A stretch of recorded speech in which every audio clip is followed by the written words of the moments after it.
that when you put large populations of people in prison, especially for nonviolent crime, they become colleges of crime. The people now have a record. Now they're part of the criminal underworld, and this creates more and more crime. You know, police always send me emails and say, I'm glad we've got more people in prison than China or the whole EU combined. Well, no, I'm not glad, because I know that creates a culture of crime. Ricky. Absolutely. You take young guys that come in prison and they only was, you know, buying $1,000 worth of drugs. Now he's with a kingpin from Colombia or from Mexico or with bank robbers. And these older guys, they feed off of these young kids. You know, like for me, I fed off of them too, but I was trying to teach them the things that I've been through. But a lot of times in prison, that doesn't happen. That's why they're so concerned right now with terrorism.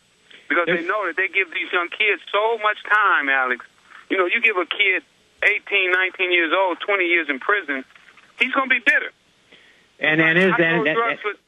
As we discussed in the new film, How Weed Won the West, there's an incarceration rate that actually the government's own research has shown, where when we hit a certain level of incarceration, it makes crime rates go up. Which is then more police to control more people, to make more money, to put more people in the prisons, as the military-industrial complex absorbs America. Ricky Ross, the naked body scanners they want to put everybody through at airports, recording our naked bodies. I mean, we're all being trained to be prisoners. Absolutely. Absolutely. And if we don't stop it, Alex, if we don't stop it, we're not going to have any rights. They can tap our phones now whenever they want to. Your friends can come and record you. I mean, it's ridiculous. I mean, what is America coming to? Are we becoming Germany? It's amazing. Ricky, again, how do people support what you're doing with your community programs? Well, they can donate money to us at freewayenterprise.com. They can contact me on there. I have my own email address is Rick Ross, RICKROSS 90746 @gmail.com.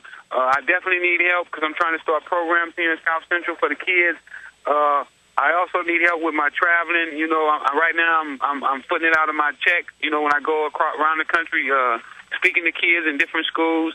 We plan on doing a tour here in California where I go to like 20 schools and, you know, just educate the kids. And I would appreciate any help that I can get, and anybody that would like to volunteer to come out to the schools and support would be much appreciated. And you're explaining to children that the drug culture is evil and designed to destroy them, correct? Absolutely, and that just because they feel that they're going against the government by selling drugs is just what the government have in mind. You know, they have us thinking that by selling drugs, you're rebelling against the government. But that's exactly what the government wants you to think. It's like a reverse psychology thing that they've done to the kids, because most of the kids that get involved with drugs consider themselves rebels. Absolutely. And in truth, you're funding the big banks, and you're allowing them to now have a pretext to control and run your life and destroy your communities. And I'd like to and I've been lucky enough to travel with Ricky on at least one of the trips that he went to, and I just want to say it's what an incredible effect he has to go to a place like a detention center where you've got a bunch of teenagers who they won't listen to anybody, but when Ricky walks in the room, they definitely all shut up and they listen to every word he has to say, and it's really quite moving to see it in person. I've got some questions here from listeners. Here's a Twitter question, Ricky. What other illegal activities was your CIA supplier involved with to give himself credibility to hook you in? I mean, how did they keep you from knowing it was the CIA? Guns, hand grenades, fully automatic weapons, machine guns. So the CIA wasn't just bringing in cocaine, they were bringing in guns. Absolutely. Unbelievable. And then the public gets even more scared, and they get more police to then control the public. And they got all this firepower. You know, remember? And then they need more time. Remember, they increased the minimum mandatory. Well, now we need minimum mandatory so we can put them in prison longer, because these guys are more violent than they used to be. Well, you know, that's gave them guns. That's come out in Florida. The CIA was supplying, and I knew in Texas, but So this CIA handler, and this came out in hearings and in court, folks, was also supplying weapons, which was... He told them they used to sell me weapons. Didn't they used to have a front as like some sort of car place or something, so some sort of car dealership? They had a car dealership. They had a security thing where they did security for different people, and they had a bunch of different fronts.